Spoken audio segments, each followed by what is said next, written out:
Počujem, chcem ti povedať, že ako niektorí ľudia zamestnávajú, že čo sa dá všetko porušiť pri jednom zamestnancovi. Minulé písala taká baba zo stredného Slovenska, čo robí v gastre. Myslel taký dlhý text, ktorého som ani nerozumel, že čo všetko je problém, lebo to bol taký myšmaš. Hovorím, že zavolajme si. No a z toho telefonátu, asi hodinového, si šlo toto.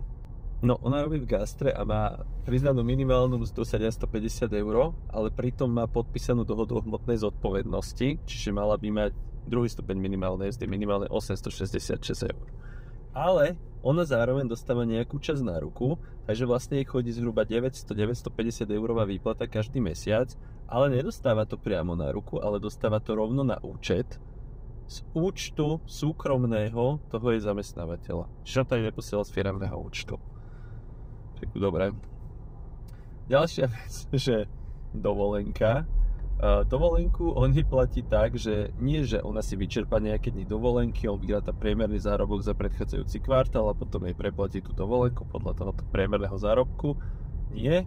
On jej dáva každý mesiac akože 50 €, čiže to znamená, že za 12 mesiacov lieta 600 € a potom keď si čerpa dovolenku, tak v podstate on ju neprepláca, lebo on jej dáva dopredu preddavky, čo je akože úplne absurdný nonsens.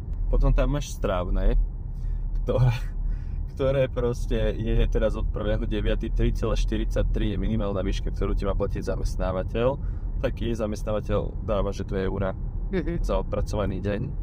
To je ďalšia vec.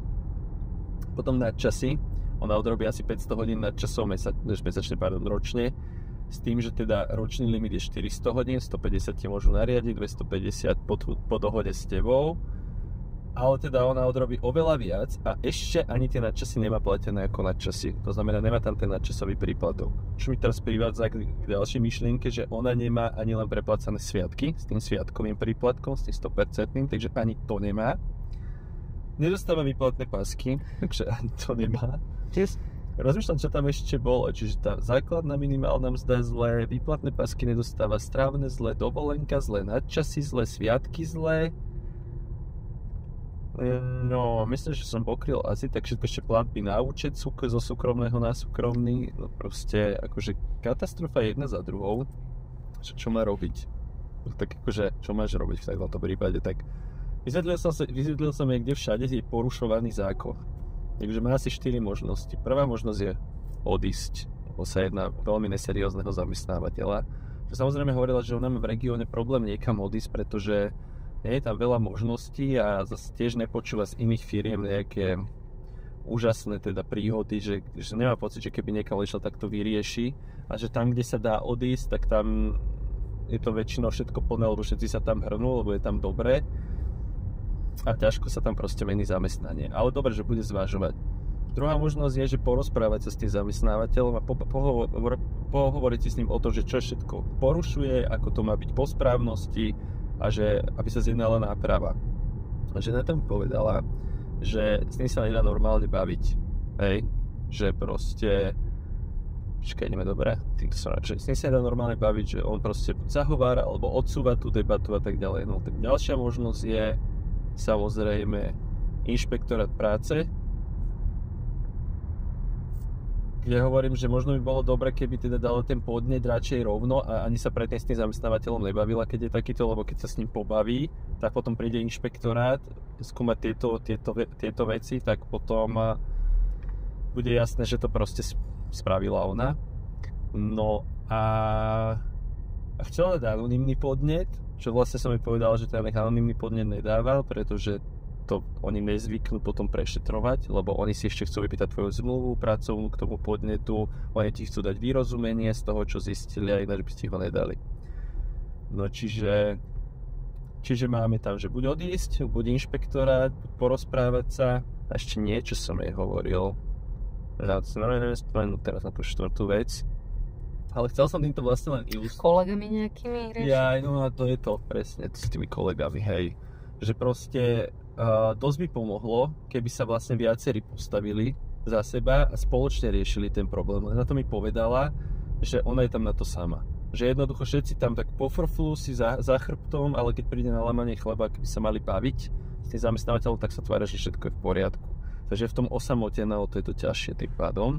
A zase o to by to bolo ľahšie, keby sa tí zamestnanci zjednotili. Ale to je klasický slovenský syndrom a fenomén, že máš pracoviska, kde je jeden, dvaja ochotní niečo riešiť a ostatní nič. Ostatní sa tvária, že všetko v poriadku, sa boja proste za seba postaviť. No, čiže preto nám to na Slovensku je tak, jak je, pretože ľudia sú takíto predposratí. No ale proste halus je, že ty normálne niekoho zamestnávaš, porušíš od prvého po posledné. Počúvaj ma, nehovorila ešte aj niečo také, že si snažila ona vybavovať nejaké potvrdenie o príjme kvôli niečomu a zistila, že má ešte aj úplne z iného platu odvody? Áno, ale to podľa mňa súvisí s tým, že má priznanú nejakú mzdu, niečo dostáva na ruku. A hlavne, toto tiež, ja som chcel zistiť tú dovolenku, že ako je vlastne prepláca z tých výplatných pások. No, že mi nevie dať výplatné pásky a tým pádom ona ani nevie skontrolovať, ako sú tie pásky vypočítavané a aké sú tam odvody platené, lebo ona ich proste nedostáva. Takže ani k tejto informácii sa nevie dobrať, že roky, hej, že 2-3 roky. No, takže proste katastrofa. Tak tu niektorí podnikajú, že takéto zamestnávanie. A ešte mala také obavy, a toto niektorí tí zamestnanci majú úplne zbytočne takúto paranoju, že že ten zamestnanec sa zo všetkého vykecá, on tu všetkých pozná na všetkých úradoch a to proste k ničomu nepovedia, ešte také porazenecké reči, ale to teda akože nebývaš takým pravidlom. To ako tým zamestnancom to tak znie, že to ja neviem, v akých kruhoch sa tí ľudia pohybujú a čo všetko majú podchytené, ale tak veľakrát vôbec není, to si to len tak ľudia medzi sebou tradujú. Skôr sa obávam toho, že keď sa tam pošle inšpektorát, že či tam pôjde dobrý inšpektor, lebo kvalita tej inšpekcie veľakrát závisí od toho inšpektora. Proste buď to zoberie nejaký inšpektor, ktorý robí pofiderný job a proste sa na to robí to tak len aby bolo, alebo to zoberie inšpektor, ktorý je podkutý, rozumie sa tej problematike, vie čo má hľadať a ide za tým. Takže od tohto niekedy závisí úspech tej inšpekcie od prístupu inšpektorátu. No, takže proste takto sa dá zamestnávať. Chápeš? Dobre, ne? Áno. Porušíš od prvého po posledné a vybavené.